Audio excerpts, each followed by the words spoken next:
नमस्कार। आज हम जिम कॉलिंस की एक बहुत ही दिलचस्प किताब गुड टू ग्रेट इसके कुछ खास आइडियाज पर थोड़ी गहराई से बात कर रहे हैं। हाँ, बिल्कुल।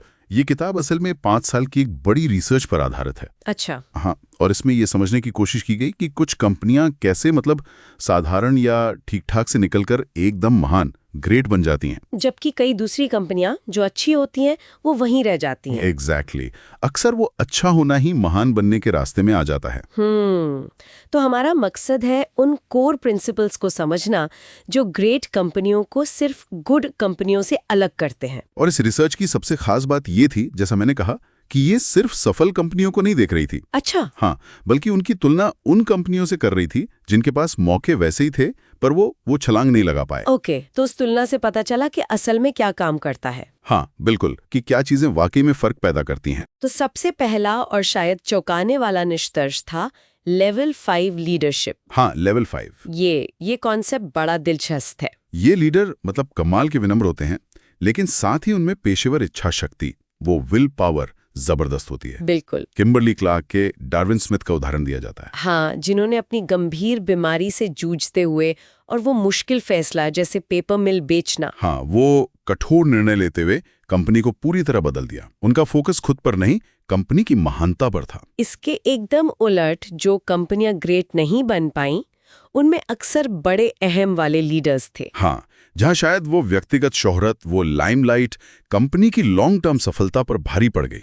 लेवल 5 लीडर जो हैं, वो अपने बाद आने वालों को भी सफलता के लिए तैयार करते हैं। वो संस्था को खुद से बड़ा मानते हैं। फिर एक और सिद्धांत है जो सुनने में शायद थोड़ा उल्टा लगे, पहले कौन फिर क्या। हाँ, ये बहुत महत्वपूर्ण है। यानी महान कंपनियां पहले सही लोगों को अपनी टीम में लाती हैं और गलत लोगों को हटाती हैं, और उसके बाद तय करती हैं कि किस दिशा में जाना है, क्या करना है। वेल्स फार्गो का उदाहरण इसमें आता है। उन्होंने पहले एक टॉप क्लास मैनेजमेंट टीम बनाने पर जोर दिया, भले उन्हें उस वक्त बैंकिंग का भविष्य एकदम साफ ना दिख रहा हो। बिल्कुल। उनके लिए चरित्र, काम के प्रति निष्ठा, कमिटमेंट, ये सब किसी खास स्किल से ज्यादा जरूरी था। और ये काम क्यों करता है? क्योंकि सही लोग जो होते हैं ना, वो अंदर से मोटिवेटेड होते हैं, सेल्फ मोटिवेटेड, और वो बदलती दुनिया के हिसाब से खुद को ढाल सकते हैं। अच्छा। और मजे की बात यह है कि रिसर्च में ये भी मिला कि एग्जीक्यूटिव्स को कितना पैसा मिल रहा है, वो कॉम्पनसेशन स्ट्रक्चर, वो उतना बड़ा फैक्टर नहीं था। अच्छा, तो पैसा उतना जरूरी नहीं है। सही लोगों का टीम में होना ज्यादा जरूरी था। इसमें सख्ती जरूरी है पर क्रूरता नहीं।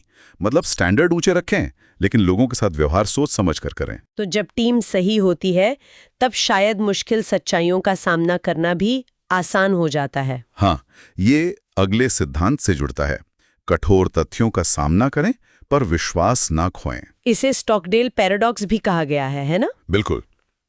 पैराडॉक्स इसलिए क्योंकि इसमें दो विपरीत चीजें एक साथ हैं।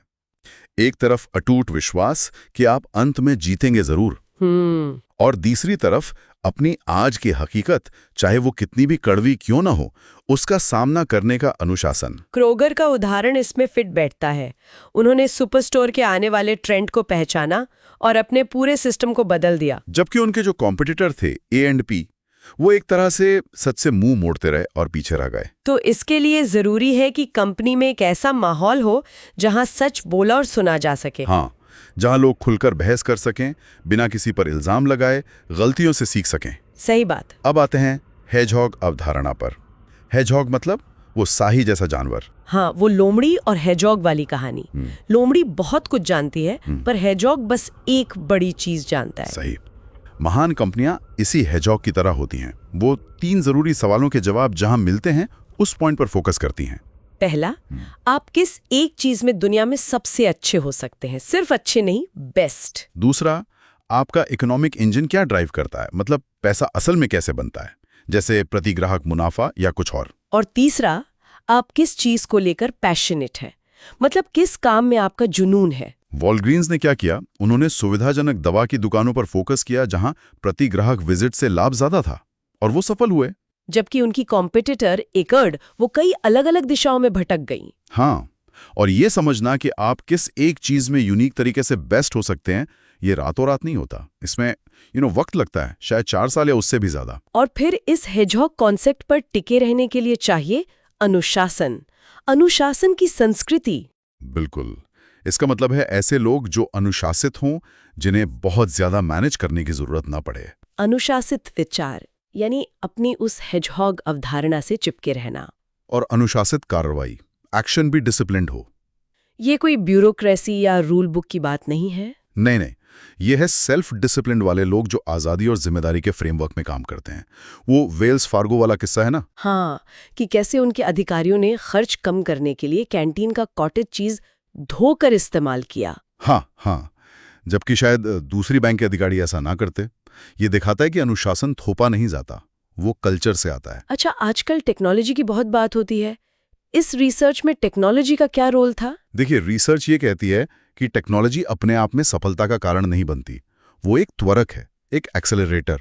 मतलब स्पीड बढ़ा सकती है। हाँ, महान कंपनियां टेक्नोलॉजी का इस्तेमाल तभी करती हैं जब वो सीधे उनकी हेजॉग अवधारणा से जुड़ती हो। जैसे वॉलग्रीन्स ने दवा की दुकानों के बीच वो इंटरकॉम सिस्टम शुरू किया, क्रोगर ने स्कैनर टेक्नोलॉजी अपनाई, लेकिन ये सब उनकी कोर स्ट्रैटेजी को समझने के बाद हुआ। तो बस लेटेस्ट टेक्नोलॉजी के पीछे भागना नहीं है। बिल्कुल नहीं, सिर्फ उन टेक्नोलॉजी में लीडर बने जो आपके उन 3 सर्कल्स, उस हेजॉग कॉन्सेप्ट के केंद्र में हो।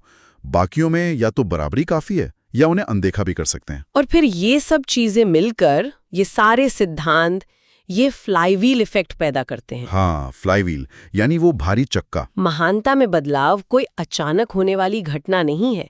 ये उस भारी चक्के को धीरे धीरे लगातार धक्का देने जैसा है। हर सही फैसला, हर सही कदम उस चक्के को थोड़ा और घुमाता है। धीरे धीरे मोमेंटम बनता है, गति बनती जाती है जब तक कि सफलता एकदम साफ न दिखने लगे।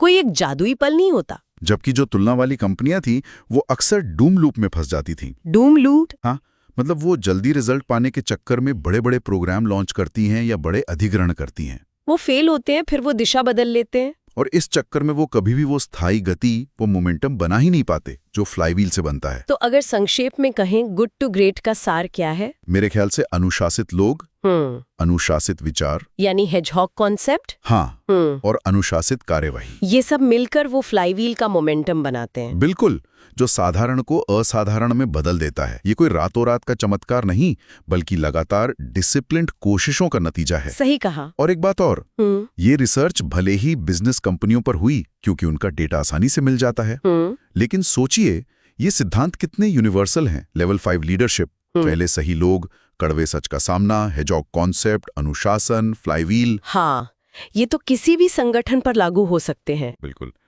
कोई भी ऑर्गेनाइजेशन जो लंबे समय तक महान बनना चाहता है, शायद ये सिद्धांत किसी की अपनी जिंदगी के किसी हिस्से पर भी लागू हो सकते हैं। ये सोचने वाली बात है।